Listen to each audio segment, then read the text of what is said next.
Sveiki. Labą dieną, su kuo dar nesisveikinom. Kviečiam visus arčiau, nes man atrodo, kad ši tema yra nepaprastai aktuali. Apie tai, apie ką mes dabar bandysime kalbėti ir išsiaiškinti. Bent jau man šita tema yra labai įdomi. Tai pristatau mano pašnekovus. Tai Varėnos meras, kurį visi labai gerai pažįstate, Algis Kašėta, bet šiuo atveju gal labiau istorikas ir politikas. Ir štai iš Merkinės, iš kito didelio miesto atvažiavo daktaras istorikas Žygimantas. Ir šiandien mes kalbėsim apie dvi Varėnas. Aš visą laiką važiuodama iš Vilniaus į Varėną arba iš Vilniaus į Merkinę, kur važiuoju daug dažniau ir jau kokį 10 metų, galvoju, kodėl čia yra ta senoji Varėna, o trupučiuką pavažiavus toliau yra Varėna.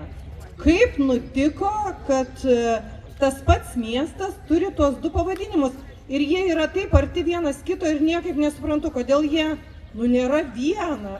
Varėna yra Varėna, atrodo. Ar Varėna reikia kirčiuoti? Mere, kaip? Varėna, taip. Tai gal pirmiausia, aš mere jūsų paklausiu. Kaip taip nutiko, kad šitam krašte yra dvi Varėnos? Dvi Varėnos, dvi bažnyčios. Bažnyčios priklauso skirtingiems vyskupijoms. Viena priklauso Kaišiadorėms, kita priklauso Vilniui. Nieko nesuprantu. Tai kaip čia yra?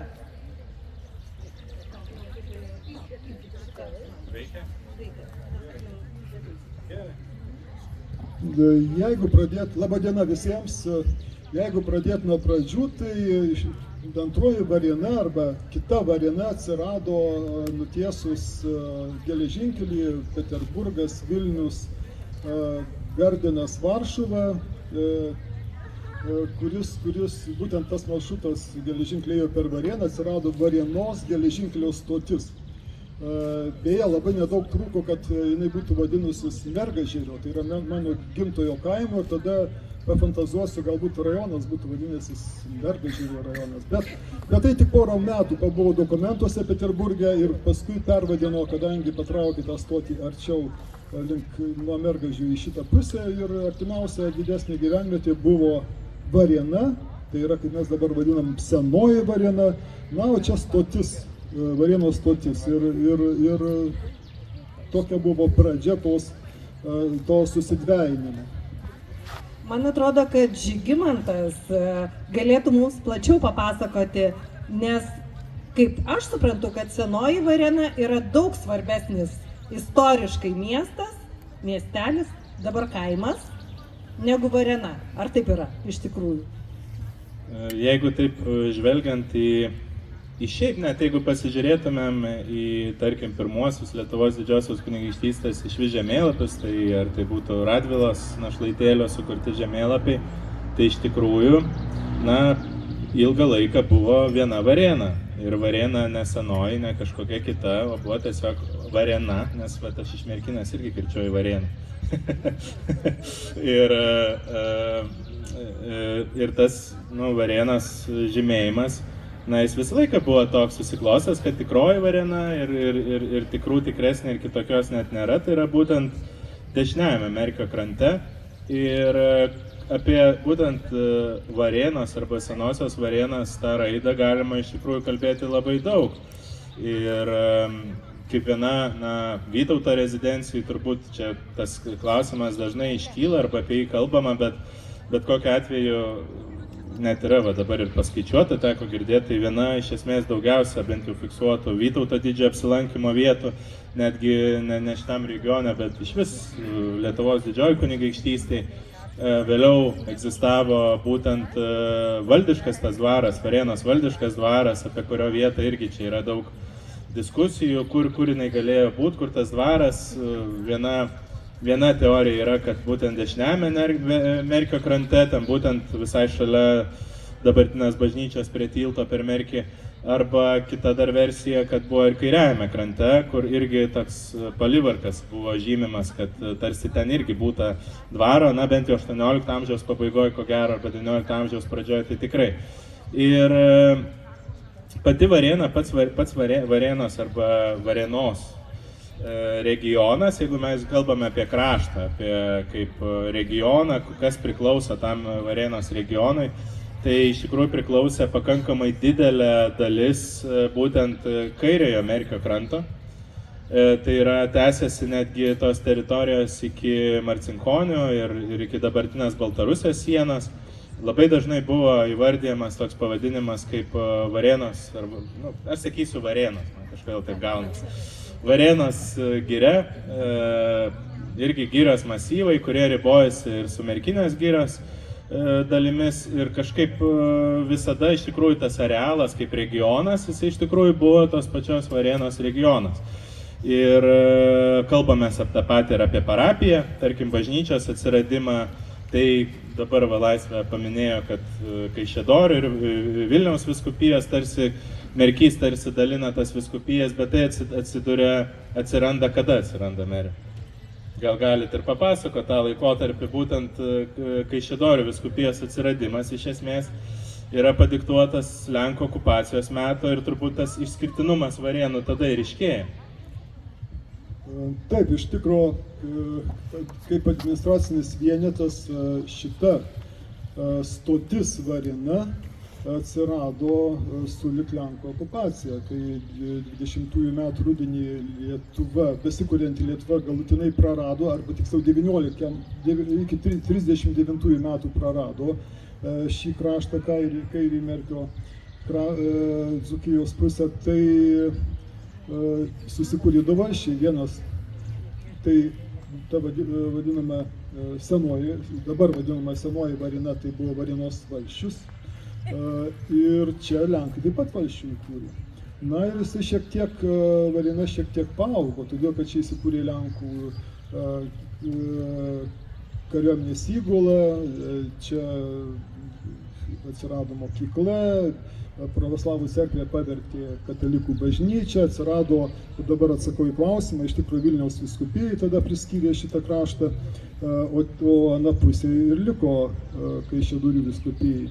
Tiksliau, susiformavo Kaišiadorių vyskupija, taip reikėtų patikslinti. Na ir iš tikrųjų, jeigu pasvert, kurigi Varėna buvo svarbesnis, ta prasme miestelis, tai žinoma ana, nes ten buvo daugiau gyventojų ir galų gale senesnė istorija. Tačiau abiejos buvo pakankamai tokios skurdžios ekonomiškai ir todėl, kad pafrontės zona, demarkacinė linija šalia ir nelabai kas norėjo ir investuoti į šitą kraštą. Lenkai natūraliai, Lenkų okupacinė valdžia taip žiūrėjo visą Vilniuje, o Lietuvos, sakykime, verslas, jisai, jam buvo rizikinga tiesiog kurtis čia prie demarkacinės linijos. O kaip nutiko, kad ta senoji Varėna taip ir liko kaimų, o Varėna, naujai susikūrusi Varėna, jau tapo miestu? Na, čia jau kita okupacinė valdžia priiminėjo sprendimus ir jiems nebuvo svarbus turbūt istoriniai elementai, dalykai, kaip kad gal būtų Lietuvos valstybėje.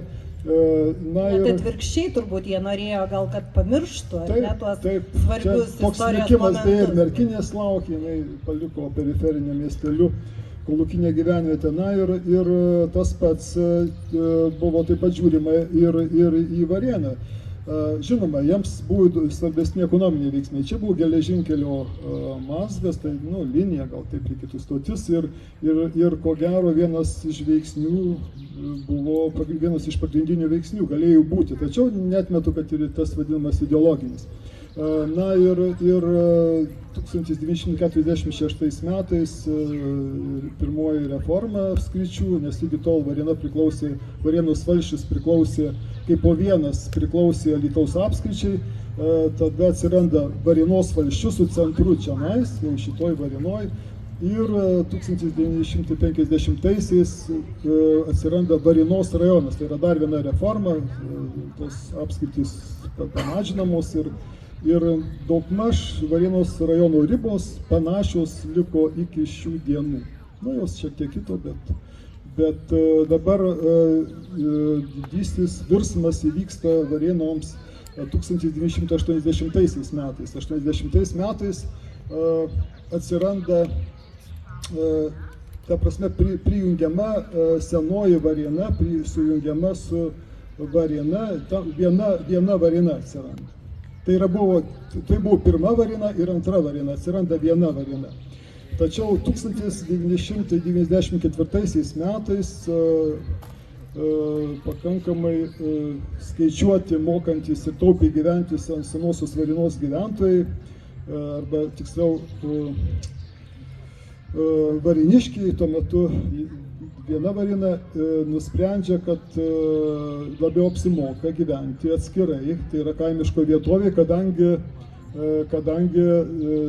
savivaldybės taryba priėmusi sprendimą, kad iki 3 hektarų žemės nuomos mokestis neapmokestinamas, ta prasme nereikia mokėti mokesčio, o daugelis senojo Varėnoje turi tikrai nemažus žemės sklypus, tai yra kaimiška vietovė. Ir vienas iš pagrindinių būtent motyvų buvo ekonominis. Jie pasiprašo rajono valdžios, kad jiems suteiktų kaimo vietovės statusą ir, žinoma, keistų pavadinimą. Taigi senoji Varėna ir iki šios dienos. Aš tai kažkaip manau, kad toliau gyvenantiems tai, tiesą sakant, nelabai svarbu, ar čia ta senoji, ar čia ta naujoji, viskas šalia. Žygimantai, kaip tau atrodo ta painiava visa iš toli, iš didelio miesto atvažiavo? Taip, painiava. Iš tikrųjų, aš gal visą laiką žiūriu tos procesus truputį iš platesnės perspektyvos. Kartais vis dėlto vis tiek esu iš Varėnos rajono ir teko ir Vilniuje nemažai laiko praleisti gyvenime ir bendrauti su įvairiais žmonėmis, aišku, ir Lietuvoje. Ir iš tikrųjų bendras supratimas Lietuvoje arba pas šiaip eilinį žmogų tai yra Varėna. Nėra senosios Varėnos, nėra naujosios Varėnos. Tiesą pasakius, net ir man iš Merkinės būnant, tiesą pasakius, žmonės net nelabai ir skirsto. Jeigu taip žiūri iš šono, tai yra tiesiog Varėna. Tu atvažiuoji iki Žiedo ir jau yra, kaip ir jau įvažiuoji jau į tą realą. Ir, mes čia turbūt padarėm tokį istorinį intro, kad matyt suprasti tą visą procesą, kas atsitinka, kad atsiranda dvi tas Varėnos sampratos, bet aš manyčiau, kad vienas iš tokių esminių sąlyginių būdų, kodėl atsitiko, kad Varėnos yra tarsi dvi skirtingos, tai yra tas pas mus iš tikrųjų daugeliu atveju susiformavęs istorinis matymas tos perspektyvos erdvės iš tarpukario, iš kartais net ir tokio galbūt ir ankstyvesnio laikotarpio, bet kokiu atveju,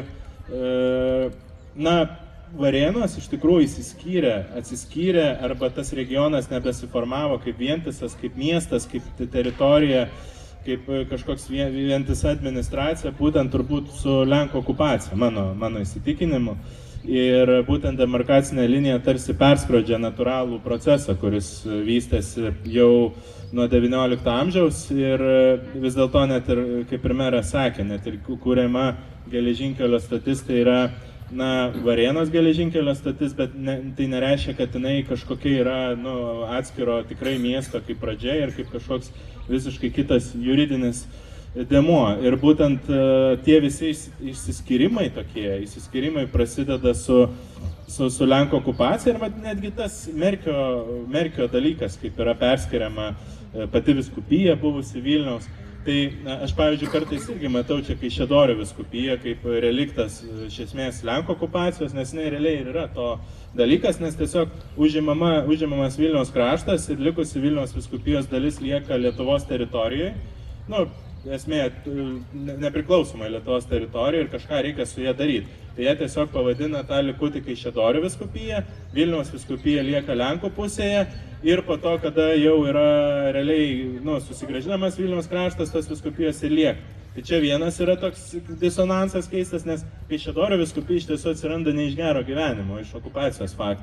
Ir lygiai taip pat Varėnas dvi gyvena, iš tikrųjų pakankamai ilgą laiką, kiek čia, kokius 19 metų turbūt atskirai, ir susiformuoja netgi ta tokia matymo erdvės tradicija, kaip mes, pavyzdžiui, muziejai turim fotografijų, kur susirinkę žmonės prie Merkio, tai tarsi tas Merkys yra tokia erdvė, kuri atriboja tą Vilnių nuo mūsų, arba kažkokia tokia vos ne metafizinė erdvė tapo, kur žmonės tiesiog susirinkdavo, bendrijos, kažkokios, kaip čia pasakyti, bendrijos, ten Šaulių sąjungos nariai ir taip toliau, kurie ten šaukdavo, mes be Vilniaus nenurimsim ir kitus dalykus, bet tarsi susiformavo riba. Ir ta riba, jinai, mano akimis, jinai egzistuoja iki šiol. Ir galbūt net ne apie tai kalba, kad reikėtų Varėnas apjungti kažkaip, administraciškai sujungti, ar kalbėti apie tai, kad tai turėtų būti būtinai vienas miestas. Aš irgi girdžiu iš vietos žmonių, kad jau jie yra pripratę, kad yra senoji Varėna ir yra naujoji Varėna, jiem patiems tai jau tampa identiteto dalis. Bet aš galbūt pakalbėčiau apie tai ir turbūt ir Laisvės irgi įdomu, bet iš komunikacinės pusės pavysti tą mintį. Aišku, tai vis tiek vietos bendruomenės irgi vaidmuo yra didelis ir čia jūsų pačių turbūt nuomonė irgi yra, visada tikrai galite išsakyti. Mano įsitikinimu, jeigu taip reprezentuojant Varėną, kaip miestą, kaip teritoriją, vis dėlto nereikėtų kalbėti apie senąją Varėną ir apie naują Varėną, nes tai sukelia tik tai daugiau sumaišties, kuriant kaip turistinį produktą. Kas yra tai turistinis produktas? Tai yra kažkoks tai vienas objektas, prezentuojamas vienas objektas su ten esančiu turiniu. Tai mano galva, Varėna, kuri kūrė save kaip kažkokį turistinį vienetą, brandą, dėl to mes šiandien čia susirinkom iš esmės, galėtų tikrai puikiausiai apjungti savo istorinį pasakojimą į vieną tiesiog darinį ir tiek naujosios, tiek senosios, tiek ir Glūko istorijos dalį, tiek ir tą tarpukario net istorijos, tas priešingybės, kurios tiesą pasakius šiuo atveju netgi dabar tampa tokių ir istorinių patirčių įdomia istorinė dalimi, net ir to dvaro diskusijos, kur tas buvo dvaras ar vienoj pusėje, ar kitoj Merkio pusėje, tų gyventojų santykiai, to Merkio vis tiek regionas yra vientisas ir galų gale net istoriškai iš tų pačių seniausių laikų žiūrint, tai vis dėlto tai yra Varėnos, tas pats kraštas, senasis kraštas. Ir būtent, ko aš gal pasigendu per tą strategavimą Varėnos rajono, kad iš tikrųjų įsigryninti, kas yra tikrasis Varėnos kraštas. Ar tai yra rajonas, ar tai yra kraštas, aš pats visada sakiau, kad kraštai rajone yra kraštų daug. Rajone yra ir Valkininkų kraštas, ir tikrai bendruomenės Valkininkuose tą patį pasakytų, Merkiniai yra irgi Merkinės kraštas, net Liškiavoj pasakytų, kad mes Liškiavoj jokie ne Merkinės kraštas ar ne Varėnos kraštas, kiekvienas savo turi tapatybę, savo regioną ir supratimą. Bet būtent Varėnai, iš tikrųjų, tas dviejų Varėnų toks tarsi iš vienos pusės ir įdomus junginys, ir jį tikrai galima plėtoti, ir sakau, čia nebūtinai, mano galva, reikėtų jungti kažkaip administraciškai, jeigu to žmonės nenori. Bet jeigu kuriam turistinį produktą, Varėnos reprezentacinį objektą, tai puikiausiai tikrai visos temos jungiasi, sukuria didesnį turinį apie tą Varėną, tas pats Čiurlionio buvimas, tas pats geležinkelis, iš tikrųjų, tai jeigu taip kalbant, tai geležinkelio stotis yra čia, bet Glūke yra dar viena geležinkelio stotis, buvo artilerijos geležinkelio stotis. Tai čia tokių sąsajų ryšių galima rasti daug ir mano galva įsigryninus tikrai prezentuoti Varėną kaip vientisą tą darinį, nepaisant tam tikrų tų skirtybių, ir tos beje skirtybės yra irgi labai gražu, mano galva. Iš tiesų, man turbūt labai gražus yra lietuviškas žodis apylinkės, ar ne? Kažkuria prasme tai turbūt ir reikėtų komunikuoti Varėnos apylinkės, ar ne? Kas yra aplink Varėną. Merė, galbūt jūs taip galvojat, na? Vis tiek, koks yra planas, ką jūs galvojat, kaip išeiti į, pas Lenkus, pavyzdžiui, ar ne, su Varėna? Nu, pas Lenkus reikėtų su Oranai išeiti pavadinimą. Jie žino kaip Oranai, labiau atsimena. Apylinkės man beje laisvė nelabai patinka, nes man primena vis tiek sovietmetį. Ten būdavo apylinkės deputatai ir, nu, ta prasme, dar mes ne taip toli nuo to laikmečio ir kai kas žodis tarybos pjaunaus ir ne apylinkės ir organai ir taip toliau. Tai va. Bet jo, Žygimantas daug gražių dalykų įdomių pasakė ir man norėtųsi patvirtinti, kad iš tikro labai svarbu, kaip mes patys jaučiamės. Aš, pavyzdžiui, džiaugiuosi, kad Žygimantas jau neturi tokios stiprios alergijos varėnai, kaip kad turėjo, kai aš pradėjau merauti.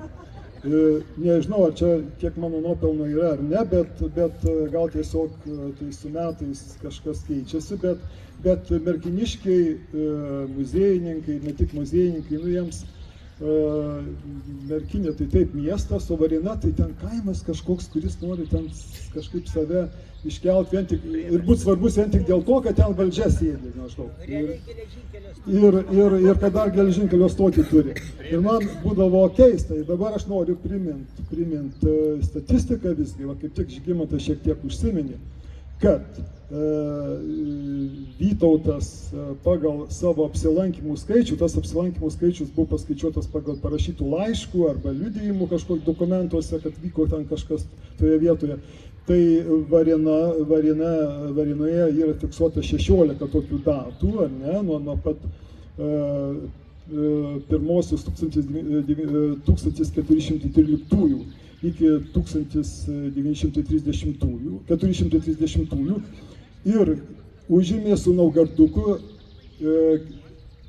6 berods vietą, ne, 4-5 dalinosi, ne, vietą 4-5 su Naugarduku pagal intensyvumą, tai aplenkė tik tais Vilnius, Trakai, Kaunas, dar Gardinas, tai reiškia 5-6 vietą.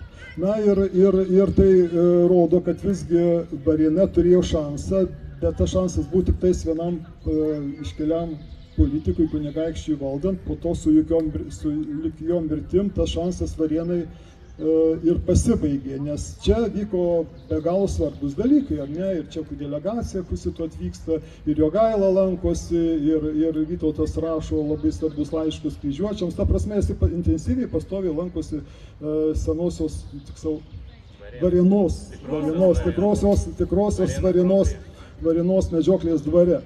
Tai dabar mums iš tikro nevalia to pamiršti, merkiniškiai net nepamiršta savo istorijos, o Varėnos nutrūko. Gal dėl to, kad Merkinėje nebuvo perskelta demarkacinės linijos, o Varėna buvo perskelta ir taip jau atsitiko, kad žiūrėkit ir aš atsimenu 80-ieji, aš dar baigdinėjau mokyklą, Varėnos antrą vidurinę, ir varėniškiai pliekėsi per šokius su senosios Varėnos jaunimu, kaip ten rūgštyniais juos vadindavo.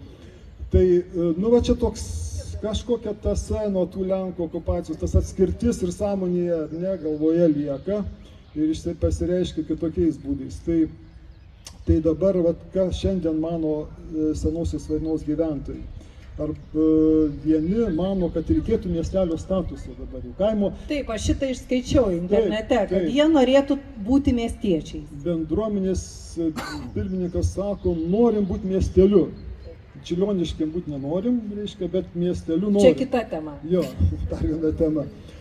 Na, o kitiems galbūt gerai kaip yra, tačiau aš tokiam nedidukam rate, bet aktyvių žmonių paklausiau, kodėl jūs nenorite, kad būtų viena Varėna.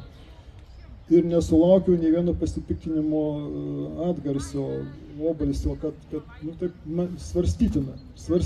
Tai aš manau, kad mums reikėtų tiesiog su bendruomenė iš tikrųjų tą temą gilinti ir pasidaryti apklausą. Aš įsivaizduoju, kad artėjant Čiurlionio jubiliejui būtų visai smagu tą progą padaryti apklausą ir išgirsti, ką mano senosios Varėnos gyventojai apie vėlgi sugrįžimą prie senojo pavadinimo. Ir tai būtų labai gražu, jeigu senoji Varėna būtų senamiestis. Varėna turi naujamiestį ir turi senamiestį, kaip visam pasaulyje, kad būna. Iš tikrųjų, grįžkim prie to Čiurlionio. Na, mane tai visiškai nustebino šitą idėją, kad Čiurlionio 150-osiams metinėms, ar ne, būtų varėna pervadinta Čiurlionio varėna. Kažkaip keistai, ar kaip jums šitą idėją? Žygi, ką tu manai? Aš tai esu šiaip jau visada labai prieš bet kokius iš vis senųjų pavadinimų keitimus. Kartais žmonės net nelabai... Laikinumą tu. Kartais žmonės labai netgi keisdami tarp tikrų gatvių pavadinimus, kartais net neįvertina, kiek tos gatvės iš tikrųjų tą pavadinimą turėjo metų. Čia taip pat kaip pavyzdžiui Merkinė yra tam tikrų gatvių, kurios turi tą pavadinimą nuo 16 amžiaus. Ta prasme, tie pavadinimai yra be galo seni ir juos pakeitė tik tai visai nesenai kai kurios gatvių pavadinimus ir man visai gaila. Tie gatvių pavadinimai netgi ir pakankamai lakoniški. Ten, nu, tarkim, ten Seirijų gatvė arba Veisiejų gatvė buvusi. Ir nudingė tie pavadinimai, nors jie daugybę amžių kartoti ir įvardėjami. Ir šiuo atveju dabar bandymas tokį primesti Varėnai Čiurlionio pavadinimą, nu, jis nėra visai teisingas, nes man atrodo Varėna yra, aš čia dabar kaip koks, nežinau net kaip skambu, bet na, Varėna kur kas daugiau yra net nei tik Čiurlionis, tiesą pasakius. Ir tas istorijos, tas pasakojimas, kurį tu pradedi, aš pavyzdžiui irgi, meras sakė, aš labai kritiškai į Varėną žiūrėjau. Taip, aš žiūrėjau kritiškai, Merkinė visą laiką žiūri taip iš aukšto į visą pietų Lietuvos regioną. Nuo kalno. Jo, nuo kalno ir į savo valdas senasias prarastas. Nu, Varėnas nevaldė Merkinę, bet kokius Lazdijus tai tikrai. Tai tą turim požiūrį, bet kartais jisai šiaip mielas, tiesą pasakius, irgi tas toks yra.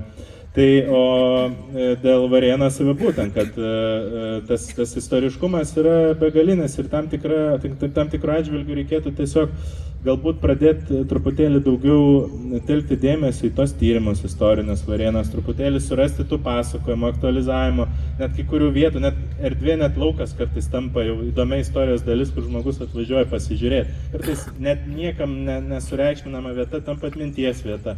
Tai Varėnoj tų vietų yra ir, tarkim, net ir to senojo dvaro paieškų idėja, jinai galėtų būti visai nenumarinta, galima tų paieškoti įvairių dalykų.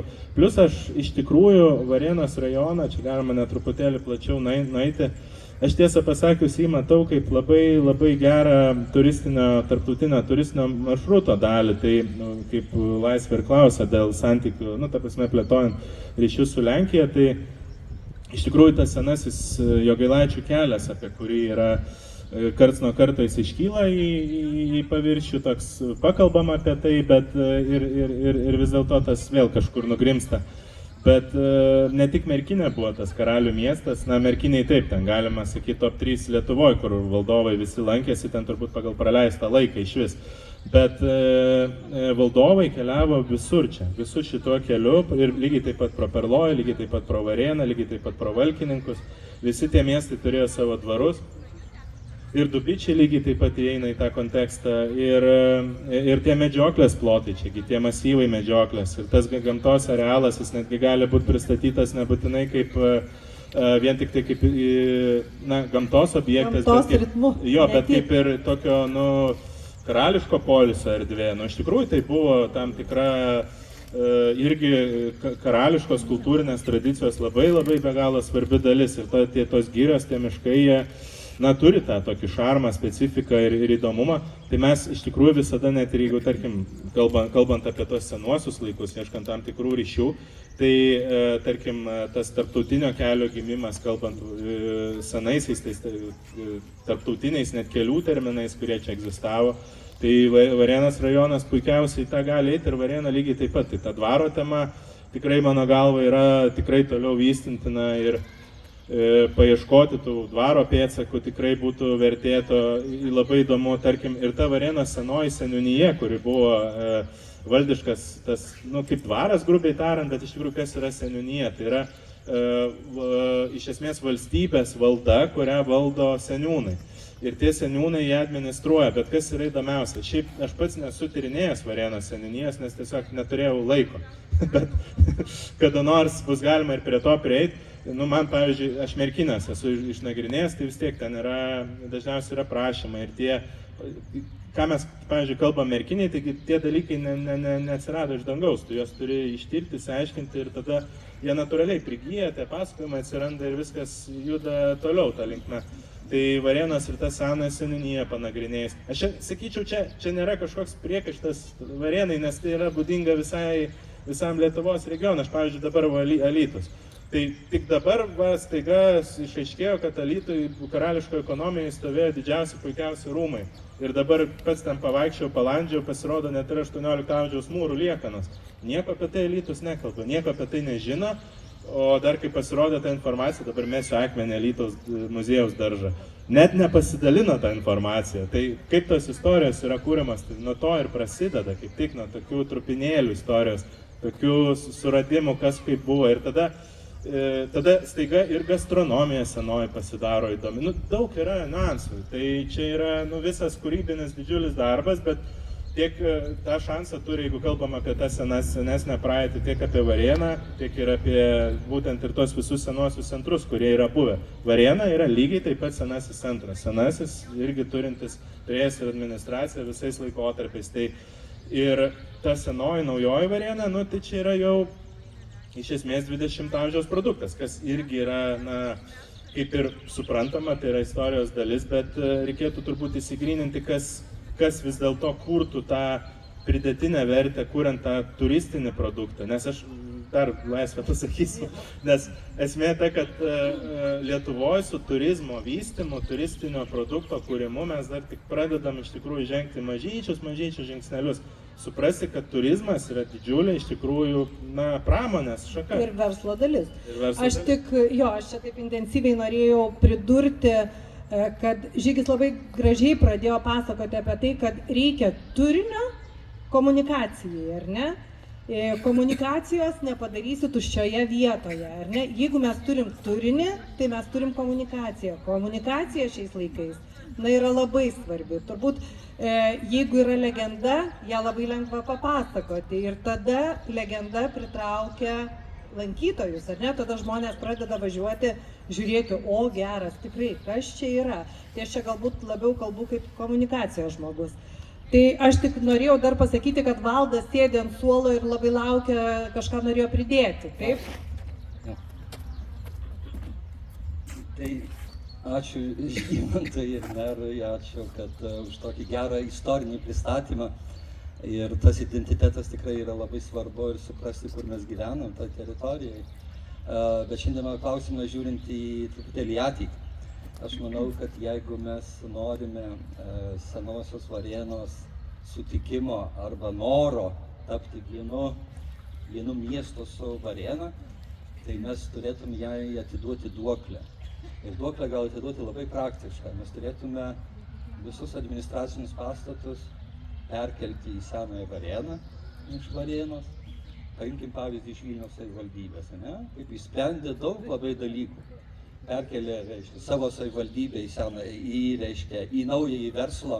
Kaip žinote, dabar aplink senosios Varėnos žiedą pradeda formuotis tam tikrą verslo infrastruktūrą, tam tikri verslo objektai ir taip toliau. Ir ten labai prie to verslo infrastruktūros labai tiktų administracinis pastatas, kur galėtų perskelti visa valdžia.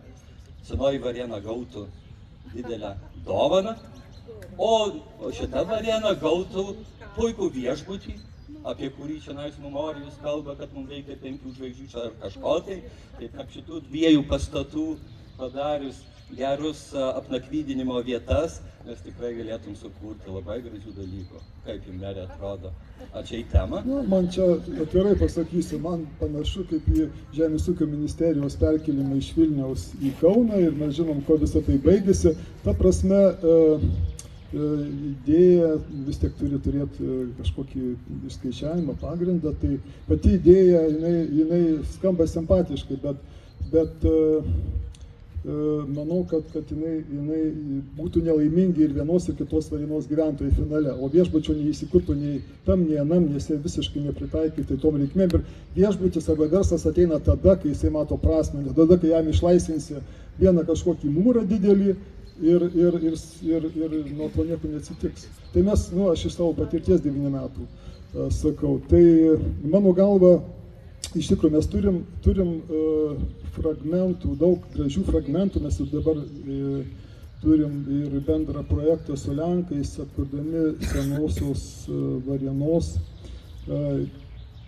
artilerijos, carinės Rusijos artilerijos poligonai, vienas iš didžiausių europinėje daly poligonų su visa infrastruktūra, dabar jau ten tų pastatų beveik nebelikę, tik senosios stoties pastatas, geležinkelio vandens bokštas, vandentiekio ir visokių pažeminių dar dalykų. Bet yra graži istorija, kuri prasideda nuotraukomis ir baigėsi atsiminimais. Tai žinoma, kad net ir legendų kur nereikia. Yra labai iš tikrųjų puikiai dokumentuota istorija, netgi su planais, kurie dar reikėtų visus parsivežti iš Peterburgo arba Maskvos. Bet tai šitą mes darom ir tai sieja natūraliai abidvi Varėnas, nes nuo to prasidėjo ir šitos istorija.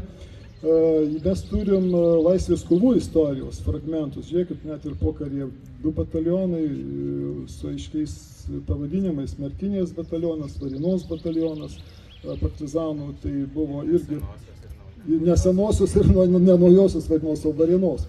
Ir ta linkme mes irgi nemažai darom. Visiškai neišpurenta arba dar daug laukia iš tikro darbo, tai kas labai būtų svarbu varėniškių identitetui, ką mes abu jau minėjom su Žygimantu, tai dvaro, Vytauto medžioklės dvaro ir vėlesnė, visgi vėlesnių dvarų, nes ko gero dar vienas buvo kitas po to istorija. Taip. Ir čia būtų turbūt tos šaknys, kurias jaučia merkiniškiai. Nes šiaip Varėna, kaip ir visiems labiausiai siejasi su carinės Rusijos artilerijos poligonų įkūrimu 19 amžiaus antra pusė, kadangi suklestėjo daug pastatų, žydai supirko žemę, miestelį pastatė smuklės, užeigas, parduotuvės ir paskui, aišku, vokiečiai šauniai savo tais gerais pabūklais 15 metais viską nušlavė, ten liko 10% pastatų Varėnoj. Po kelių dienų apšaudymų, tai taip ir baigėsi ta šlovė, trukusi keletą dešimtmečių. Bet yra gilesnės šaknys ir ta pati seniūnijos istorija. Na ir ko dar mums labai trūksta, tai tokių žmonių Varėnoj, ar tai būtų už Merkio ar šita pusė, tai tokių žmonių kaip Žygimantas, Mindaugas Merkiniai, kurie būtų entuziastai, kuriems nebūtų svarbu iš tikro kokio dydžio, koks bus etatas, kokį atlyginimą gaus, arba ir negalėtų laiko pastangų, kad tą istoriją lipdyti kaip mozaiką po kruopelytę. Ir tada atsiranda daugiau darbininkų, pasidaro ta vieta, kuriama legenda ir tada visi medų mėgsta, tai kaip bitės skrenda į tą korį. Tai,